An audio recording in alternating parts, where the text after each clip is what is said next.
Hey everyone, it's George from Blockchain DXB and today's the 9th of October 2024. Now so far as the price of Bitcoin on the global cryptocurrency market is concerned, guys, it is marginally pumped up. But what I've been saying since the last few days, guys, tomorrow, that is the 10th of October, the CPI numbers will be out, and I'm pretty much sure because of that, there will be a lot of fluctuations in the prices in it. Now in today's episode, guys, I'll definitely go ahead and run through the global cryptocurrency snapshot. Now there is a massive event taking place in Amsterdam today, guys, and that is the Bitcoin Amsterdam event. And what I'd really recommend you to do is go to YouTube and follow Bitcoin Magazine channel, because they are showing some of the events live. And this event, guys, is scheduled to take place in Amsterdam today and tomorrow. And in December, guys, the King of All King, that is Bitcoin Mena event, is taking place as well. And I'm pretty much sure a lot of the experts in the Bitcoin world will be attending that session. Now, if you do want to go and score some tickets, guys, drop me an email to info@blockchaindxb.com. Now, in the world of regulations, guys, we do have a really interesting update, and Crypto.com, they're actually fighting back against SEC, and particularly they are focusing on Gary Gensler and 4 other people as well. So I'll definitely go into based on what this news is all about, because the CEO of Crypto.com, that is Chris Maslek, he's definitely not happy about it. And the reason why he's suing the SEC, guys, is he wants to protect the future of cryptocurrencies in the United States of America. So definitely positive news, isn't it? So I'll go ahead and give out some information regarding this. Now look, guys, this year has been all about ETF, isn't it? Now so far spot Bitcoin ETF is concerned, it was definitely a massive success. But so far spot Ethereum is concerned, guys, unfortunately there's some really negative news. And what happened, guys, is on the 7th of October, that is Monday of this week, Ethereum spot ETF, guys, recorded 0 inflows or outflows. This is absolutely dreadful news, isn't it? So I'll definitely go into base on this news. Now look, guys, the answer to this is pretty simple. One of the reasons why spot Ethereum ETF may not be successful, because the investors who are buying the spot ETF, they don't have access to staking as a service, isn't it? So it does not make any sense to go out and buy the spot ETF. Rather, investors would be keen to buy the actual Ethereum and then put it out for staking as a service. And this particular matrix, guys, definitely coincides with the total value lock that I often cover in my Crypto and Coffee Date podcast, isn't it? So I'll definitely go and touch base on this news. Now we do have some negative news, guys, and this is by United Nations report, and they are actually stating that cryptocurrencies have been aggressively used for fraud and money laundering. And there is a really interesting report, guys, so I'll definitely go and touch base on this. Now looks like this report focuses on East and South Asian region, and the report talks about $18 billion to $37 billion in 2023 were actually used for illicit purposes. So I'll definitely go and touch base on this news.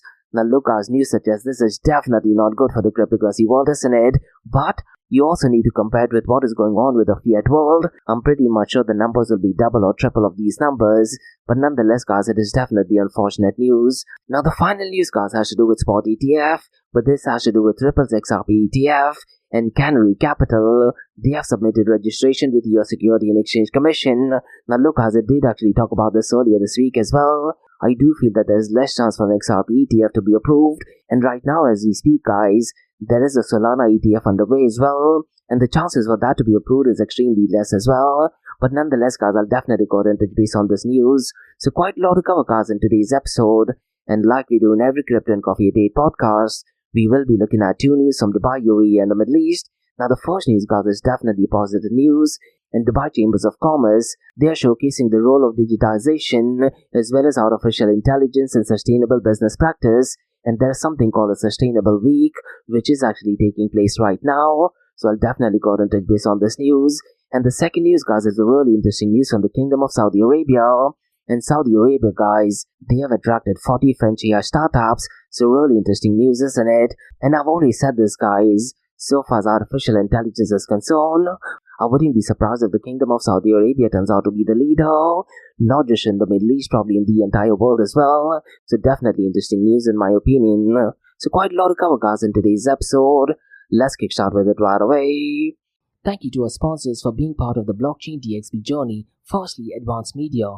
Advanced Media, guys, is the largest distributor of professional video, photo, broadcast and cinematic equipment and accessories in the Middle East and MENA region. With over 2 decades of experience, Advanced Media is now the largest distributor in the Middle East, representing more than 100 recognizable brands, including brands such as Zeiss, DJI, Hasselblad, Red and Rode. As a matter of fact, guys, the very mic that I'm recording is being sponsored by Advanced Media as well. And Advanced Media has showrooms in Saudi Arabia and services as well. Looks like they're definitely taking the Middle East by storm. And here's the beautiful thing, guys. They're taking corporate social responsibility very seriously.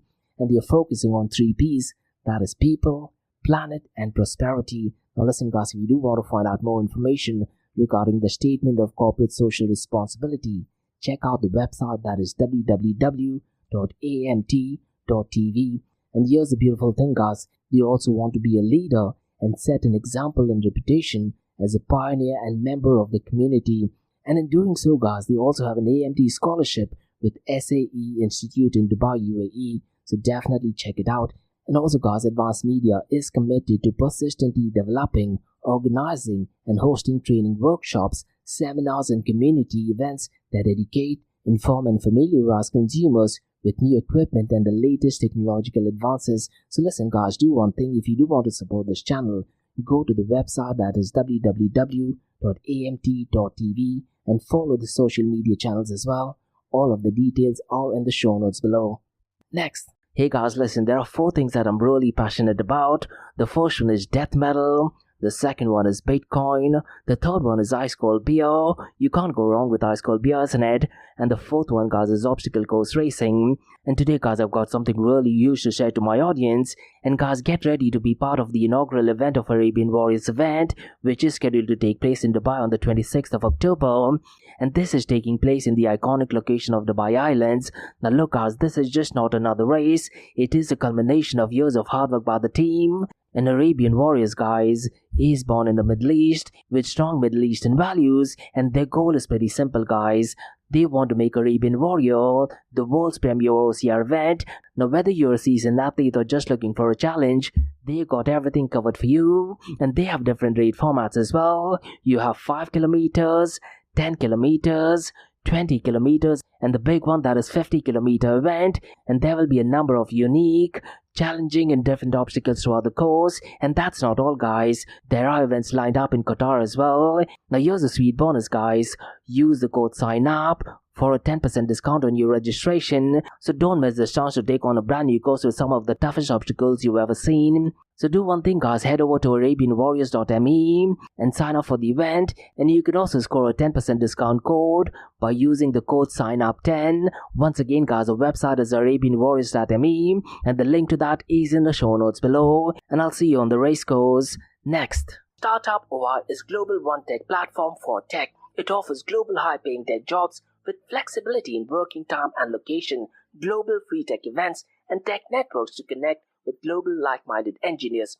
A brilliant platform to listen to the tech experts in Metaverse and to grab their insights. Now listen, all you have to do is download the app Startup OI. If you're using an Android version, go to Google Store and App Store for iOS devices. Alternatively, you can also click on the show notes below to download Startup OI. Next, guys, listen, if you're into fitness, if you're into adventure, if you want to do something wild but still want to keep your health in check, there is a new podcast in town, a podcast focusing on obstacle course race in the Middle East. The podcast is called the RacePace Podcast. So check out the RacePace Podcast across all leading platforms. And the RacePace Podcast is a peer-to-peer community-driven podcast where they talk all about obstacle course race in the Middle East, from Sandstorm to Spartan Race, from Tough Mudder to Desert Warrior Challenge, and also the Government Gov Games, and quite a lot more. The podcast has interviews with athletes locally and internationally to get inside scoop on how athletes prepare for obstacle course race. In the podcast, they also talk about interesting stories on why they are motivated to do obstacle course race. And that's not all. They also plan to release 7 NFTs. And these NFTs are no ordinary. These NFTs will represent every emirate in the UAE. And listen, guys, these NFTs are going to be absolutely massive. So do one thing, go to Spotify, go to iTunes, go to any leading podcasting platform, check out the RacePace Podcast across all leading platforms.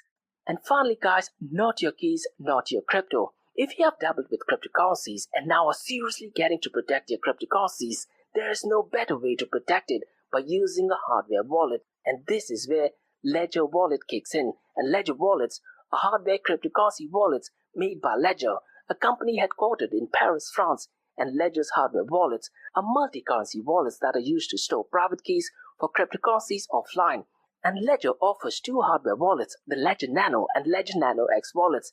They are world-class experts with extensive crypto security backgrounds.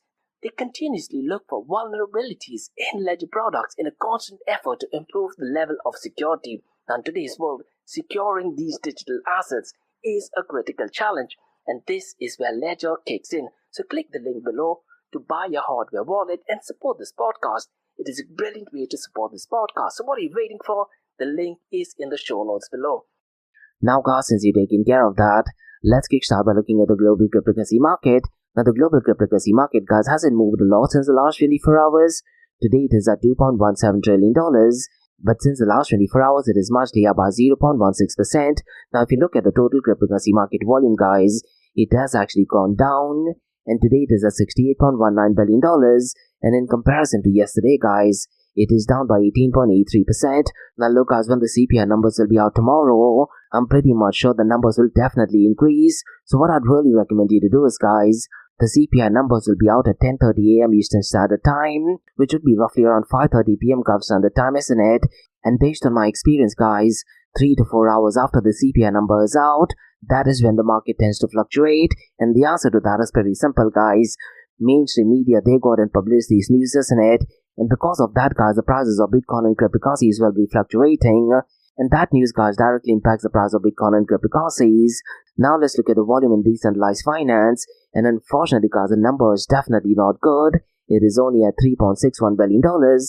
And DeFi as of today is accounting for 5.30% of the total crypto market 24-hour volume. And if you look at the total value locked, guys, it is at $81.6 billion. Now look, guys, when the news broke out regarding spot Ethereum ETF, the total value locked did actually cross the $100 billion mark. And the reason for that was pretty simple, guys. A lot of the investors did want to become validators for Ethereum in particular, because they were under the anticipation that once spot Ethereum ETF gets approved, that staking as a service will be available as well. Unfortunately, guys, when the spot ETF got approved, they removed the terms and conditions that the spot ETF will not be allowed to have staking as a service, and only because of that, guys, the total value locked has been on a downtrend, and I wouldn't be surprised if the total value locked does actually go below the $70 billion mark as well. Now look, guys, regarding decentralized finance, I've said this thing so many times. In 2020, guys, the total value locked was around the $240 billion mark, and to be precise, guys, it was on 4th of January 2022, but the total value locked has been on a downtrend. Now mind you, guys, the total value locked has been going down even before the Terra Luna and FTX collapse, but the collapse of those two scams definitely did not help total value locked as well, isn't it? Now it's going to be really interesting to see, guys, if we do see some drastic change so far as total value locked is concerned, because I've been saying this for almost 6 months now. Based on the numbers, decentralized finance looks pretty much dead, isn't it? Let me know, guys, if you agree to my assessment or disagree to it, because while on LinkedIn, guys, I tend to have quite a lot of fruitful argument where I talk about some of these numbers, and they are saying that decentralized finance is still at an early stage. Now, I do agree that decentralized finance is at an early stage, but the numbers are definitely not reflecting that, isn't it? I definitely would like to see the numbers of decentralized finance at least around the $20 to $40 billion mark. Hopefully in the coming decade we might be able to achieve this. Now so far the total value locked is concerned, guys, Lido is still dominating with $23.86 billion, and decentralized exchange dominance, which I tend to look at, today is only at 22.22%, and decentralized finance, guys, unfortunately is accounting for only 5.30% of the total crypto market 24-hour volume. Now when the total value locked, guys, was around the $200 billion mark on an average given day, decentralized finance used to account for somewhere between 15 to 20% of the total cryptocurrency market volume. That matrix definitely sounds right, isn't it? Because when you talk about the invention of Bitcoin or even Ethereum for that matter, guys, the whole idea is for people to use decentralized finance, isn't it?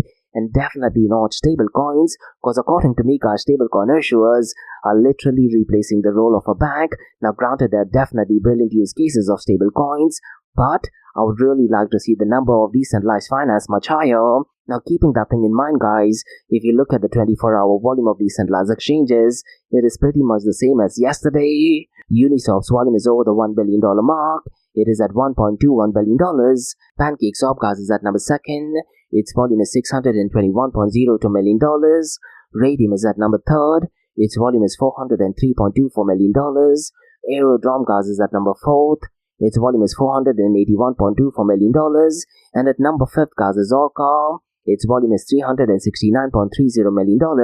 Now, if you look at the volume of stable coins, guys, I'm definitely not content with these numbers because I'd really like to see this number at least around the $80 to $120 billion range. That would mean, guys, when the Biden inflation numbers are out, the prices of Bitcoin and cryptocurrencies could potentially be heading towards the moon. Let's see, guys, if that thing still happens. Now, unfortunately, so far as the volume of stablecoins is concerned, it is only at $63.27 billion. And stablecoins as of today is accounting for almost 93% of the total cryptocurrency market volume, 92.79% to be precise. And out of the $63.27 billion, guys, Tether USDT is accounting for $51.92 billion, followed by Circle USDC at $5.79 billion, and FUSD, guys, is at number 3rd. Its volume is $5.08 billion. Now let me quickly run through the market cap, 24-hour trading volume and dominance between Bitcoin and Ethereum. Now so far as the dominance of Bitcoin is concerned, guys, it is at 56.75%. I wouldn't be surprised tomorrow, guys, the dominance could potentially cross the 57% mark as well. Unfortunately, guys, the dominance of Ethereum has been going down, and today it is at 13.50%. And the answer to this is pretty simple, guys. A lot of activity looks like it is taking place in Solana blockchain, isn't it? Now, could it be possible if a Solana spot ETF gets approved, the dominance of Ethereum could actually go below the 10% mark? That is definitely a possibility in my opinion. Now, so far as the 24-hour trading volume is concerned, guys, Bitcoin's 24-hour trading volume is $27.12 billion, whereas Ethereum's 24-hour trading volume is $14.16 billion. Now, so far as the market cap is concerned, guys, Bitcoin's market cap is $1.22 trillion, whereas Ethereum's market cap is at $292 billion. Now, look, guys, I wouldn't be surprised. After the CPI numbers, Ethereum's market cap might actually cross a $300 billion mark, and even the market cap of Bitcoin could cross a $1.40 trillion mark.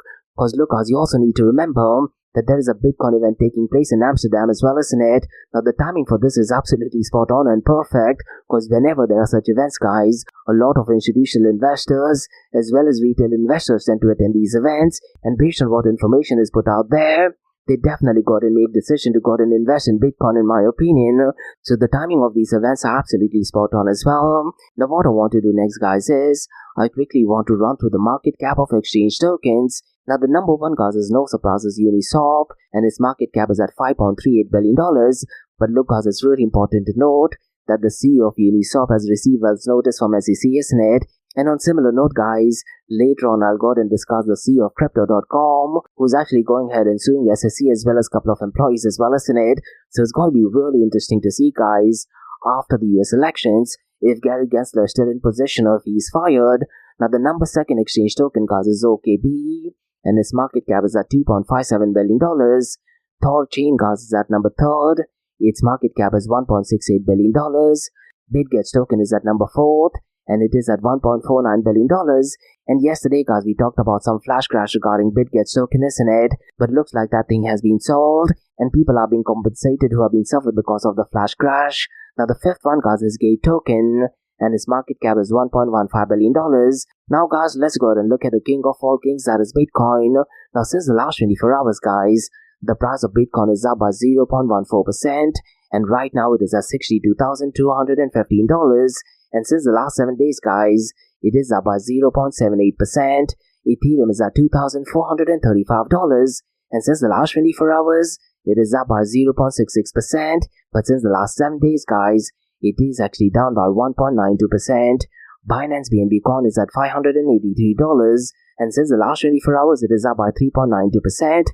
But since the last 7 days, guys, it is up by 4.87%. Now look, guys, there is a massive event taking place in Amsterdam this year, and that is Bitcoin Amsterdam event, and this might be the third time they're having this event over there. Now what I'd really recommend you to do is, guys, go to YouTube and subscribe to Bitcoin Magazine channel, and they're having most of the sessions live completely free of cost.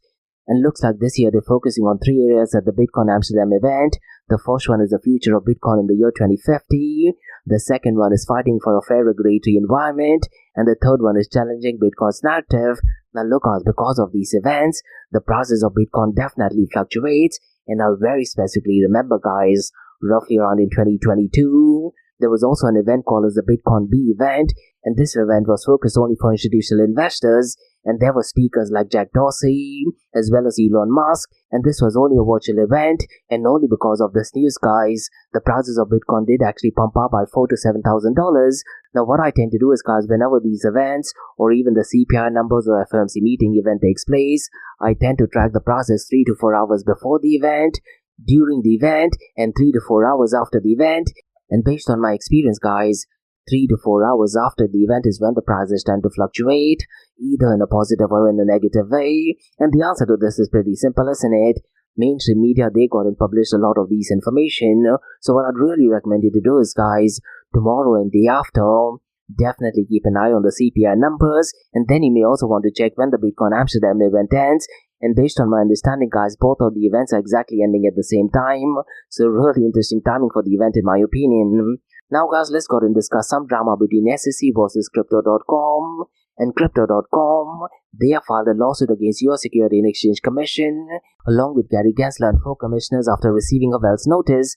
Now, so far as Wells notice is concerned, guys, it is kind of like a warning letter of potential enforcement action. Now, in the show notes below, guys, there is the official filing, and as I mentioned at the beginning of the episode, guys, the CEO of Crypto.com, that is Chris Maslach, he actually stated that the lawsuit aims to protect the future of cryptocurrencies in the United States of America. And the reason why they're having a lawsuit against SEC, it is because it is a response to SEC's regulation by enforcement approach, which according to him has impacted over 50 million American crypto holders. Now, so far as the Wells notice is concerned, the SEC did actually serve them a notice on the 22nd of August, and I definitely covered that in my Crypto and Coffee Day podcast as well. And as I mentioned earlier, guys, the SEC has also served a notice to Uniswap's founder as well. But look, guys, it's going to be really interesting to see how the US election unfolds, because President Donald Trump, when he gets re-elected, he has openly said that he will be firing Gary Gensler, isn't it? So I'm pretty much sure, guys, the US elections will definitely be impacting the price of Bitcoin and cryptocurrencies as well. So definitely keep an eye on the US elections. Now, guys, let's go and discuss some news regarding Ethereum ETF. And unfortunately, guys, the numbers are definitely not looking good. As a matter of fact, guys, on the 7th of August, US spot Ethereum traded funds recorded zero inflows or outflows for only the second time since the launch in July, with the previous instance taking place on the 30th of August. Now, this information, guys, is actually published by a website called A Source of Value, and the official link to that is in the show notes below. Now, look, guys, it's really important to note that spot Bitcoin ETFs saw significant inflows, totaling $235.2 million, which is the highest since the 27th of September. And Fidelity spot Bitcoin ETF, guys, did actually lead the pack with $103.7 million, followed by BlackRock's ETF, that is IBIT, with $97.9 million. Now, this is in contrast to 9 Ethereum ETFs that absolutely had no movement in either positive direction. Definitely unfortunate news for spot Ethereum ETF, isn't it? And as I mentioned earlier, guys, the spot Ethereum trading does not have staking as a service. And if you know the history of spot Ethereum ETF, guys, the chances for it to be approved was extremely less. But the left-leaning administration and Democrats, only for political purposes, they went ahead and approved the spot ETF, but there was a catch to it as well, isn't it? And spot Ethereum ETF, guys, they cannot be involved in staking as a service. And as I said before, if I'm an investor, why would I want to go out and buy a spot Ethereum ETF? I'd rather go out and buy the actual Ethereum and then put it out for staking as a service, isn't it? It is just common sense in my opinion. And so far as the total value locked is concerned, we talked about it earlier as well. The total value locked is clearly reflecting that too. Now, guys, let's go and discuss an interesting news about the United Nations report. And the report actually highlights the increased use of cryptocurrencies for fraud and money laundering. And the report, guys, is focusing more on the Southeastern Asian countries. Now, what I did, guys, I tried to look at the names of people who went in and published the report. And I did actually check the Twitter ID. And looks like they're focusing a lot on illegal activities taking place in Thailand and other countries. So what I'd really recommend you to do is, guys, in the show notes below, there is an entire report, but look at the names of people who have created this report and try to follow them on Twitter. And some of the images that they're putting, guys, is kind of like what you see in Narcos in Netflix.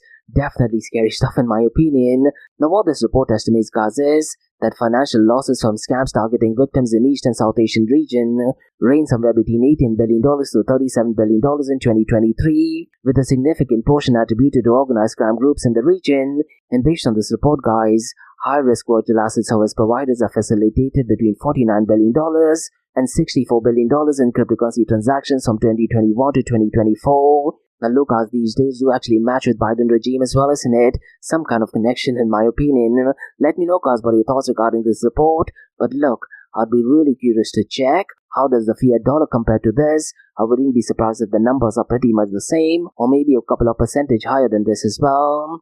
Now guys, let's go ahead and discuss some news regarding XRP ETF, and this might be the second news I'm covering this particular week, guys. And Canary Capital Group, they have submitted a registration with the US Security and Exchange Commission for its proposed Canary XRP ETF, which aims to offer investors exposure to XRP without directly holding the asset. Now the ETF, guys, will track XRP's value using Chicago Mercantile Exchange, CF Ripple Dollar reference rate, and New York variant as well, and they will be providing easy access via traditional brokerage platforms while managing costs and liabilities. Now the official link to this, guys, is in the show notes below. But look, the chances of an XRP ETF is pretty much slim or none in my opinion, cause look, Larry Fink, the king of all kings, did actually state that he's not too concerned about spot ETF beyond Bitcoin and Ethereum, and so far Solana ETF is concerned, guys, the chances of it to be approved is also relatively less. But look, it's going to be really interesting to see if a Solana ETF gets approved. If that thing gets approved, guys, I do feel that an XRP ETF might just be approved as well, and who's to say? We might just have a Dogecoin ETF, maybe a couple of meme coins ETF as well. Really interesting and crazy world, isn't it? So these were the news, guys, from the cryptocurrency and blockchain world. Now let's look at two news from Dubai, UAE and the Middle East. And the first news, guys, is regarding Dubai Chambers of Commerce, and they are showcasing the role of digitisation as well as artificial intelligence in sustainable business practices. And there is Sustainability Week 2024 going on right now, and this is taking place between the 7th and the 11th of October. And this event, guys, is organized by the Center for Responsible Business, and the focus of this event will be on how advanced technologies contribute to sustainability efforts in the private sector, as well as AI's role in developing practical sustainability solutions will be a key theme. And the goal, guys, is to accelerate the adoption of sustainable business practices. And Maha Al-Gharawi has highlighted the Chamber's commitment to enhancing the private sector's role in sustainable development, and the program will explore trends, best practices, and innovative approaches using AI for sustainability. And the day one, guys, did include a seminar on the impact of AI and digital technologies and sustainability. And Ahmed bin Biyad delivered a keynote address, sharing insights on AI and digital transformation, and there was a panel of experts. They discussed the importance of digital solutions in AI and how AI can achieve sustainable development goals, and the topic included supply chain efficiency, recycling efforts, and the use of innovative digital technologies as well. Now this event, guys, is taking place till the 11th of this month, and the program will feature best practices for improving sustainability through technology as well, and a special forum will focus on digital strategies for the circular economy. And the forum, guys, will include an interactive simulation of sustainable strategies. Now if you're someone who's attending this, guys, let me know what is your feedback regarding this, because the discussions will cover artificial intelligence, Internet of Things, as well as big data analytics for improving resource efficiency and reducing waste. And there will be a session focusing on AI's role in enhancing long-term sustainability. And the 12th edition of the Arabian Corporate Social Responsibility and Sustainability Forum will also be part of the Sustainability Week. And the forum, guys, is held under the theme Sustainable Prosperity, Reorienting for a Balanced Future, and this is done under the patronage of the Ministry of Economy. So look, guys, this is definitely a brilliant event, and if you're someone who's attending this event, let me know what your experience is regarding this. Now, guys, let's go ahead and discuss an interesting news from the Kingdom of Saudi Arabia, and looks like they're attracting 40 French AI startups, and Saudi Arabia, guys, has attracted 40 French AI startups, and they are doing this through the National Industrial Development and Logistics Program, also called as NIDLP, and the announcement, guys, was made by Rachid Balloun, who's the investment director at a French agency during the Data and AI Summit in Riyadh. And the summit, guys, was organized by the global data consultancy firm Artifact. And Saudi Arabia, guys, as we know, is aiming for artificial intelligence to contribute over $135 billion to its economy by 2030, and this would represent 12.4% of its GDP. And the investment director, guys, highlighted strong Saudi-French cooperation in promoting AI growth and talent development, and both countries are focused on creating an ecosystem for AI startups as well. And France's 2030 plan, guys, includes 56 billion euros in investment to boost tech activities, as well as eco-friendly innovation and decarbonization. innovation, and France's tech sector, guys, employs around 80,000 people and significantly contribute to GDP. Now, the collaboration in technology is a key aspect of the growing relationship between Saudi Arabia and France, and key partnership areas include tech exchange and research and development, and they are focusing on innovation and advanced technologies. And events like Viva Tech aims to attract French startups to Saudi Arabia, and joint investment guys between both nations are being made in AI and fourth industrial revolution technologies. So definitely interesting news, to be honest. And investment agencies, guys, are also funding joint tech and innovation projects, and education and capacity building efforts are underway, with universities enhancing student and research exchanges, and there will be joint training programs to boost tech skills in both countries. And both nations, guys, as we know, are working on improving regulatory and legal framework for a more attractive business environment, and this collaboration supports Saudi Arabia's Vision 2030 strategy for economic diversification, and it also aligns with France's goal to expand into Gulf markets. So look, guys, I've been saying this over and over again. So far as artificial intelligence is concerned, for every one news I'm seeing in United Arab Emirates, I'm seeing at least 2 or 3 news in the Kingdom of Saudi Arabia. So definitely powerful stuff. So these were the newscasts on the cryptocurrency, blockchain, and artificial intelligence world from Blockchain DXB. In case if you like listening to this podcast, please click on the follow button, give it a 5-star rating, and share the word across. Now for the next few minutes is going to be an Ask Me Anything series, where you listeners can ask any questions regarding Bitcoin, blockchain, beyond blockchain, cryptocurrencies, NFTs, DeFi, and Metaverse. So let's kick start with the Ask Me Anything series.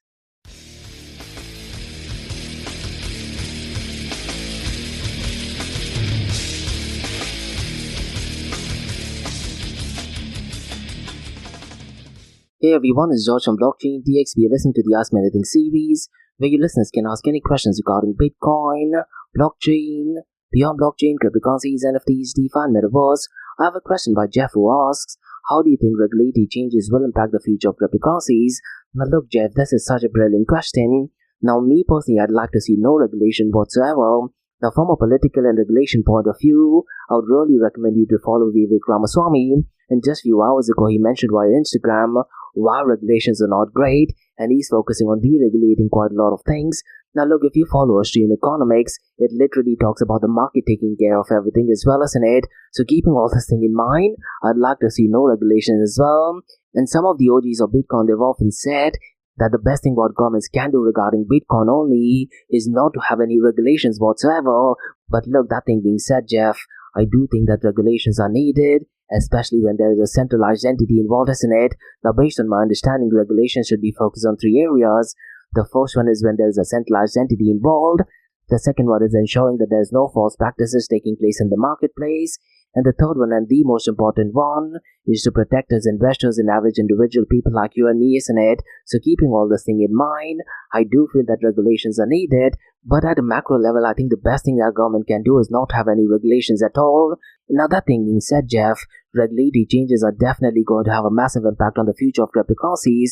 On the one hand, clear regulations can definitely help legitimize the industry and provide the framework needed for mainstream adoption, and this could attract more institutional players, create safer markets, and reduce the risks associated with scams or fraud as well as in it. However, all regulations or heavy-handed enforcements could also go and stifle innovation, especially in regions where governments are uncertain or overly cautious about cryptocurrencies. Now, I do feel low regulations might actually push developers and businesses to more crypto-friendly countries, and this could potentially slow down the progress in less open markets. Now, the key, according to me, Jeff, is to find a balance that protects consumers without limiting the industry's potential to grow and evolve. And the best place I can think of is Dubai and the UAE, isn't it?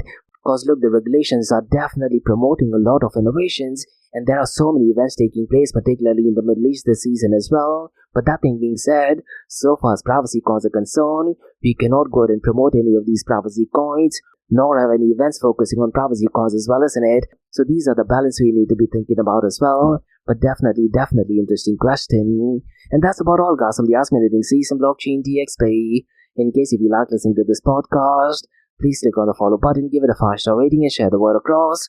Remember, Monday to Thursdays, 8 a.m. to 8:30 a.m., we have Crypto with Coffee podcast, where we cover top news and information pertaining to the price of cryptocurrencies, some major breaking news, occasionally short and sweet news as well, news that has an impact in the cryptocurrency world. The other 2 news and information is related to Dubai, UAE, and the Middle East, from the cryptocurrency, blockchain, and now artificial intelligence world as well. And what you're listening to right now is the Ask Me Anything series, where you listeners can ask any questions regarding Bitcoin, blockchain, beyond blockchain, cryptocurrencies, NFTs, DeFi, and Metaverse. So thanks so much for listening, guys, and have a nice one. Bye-bye.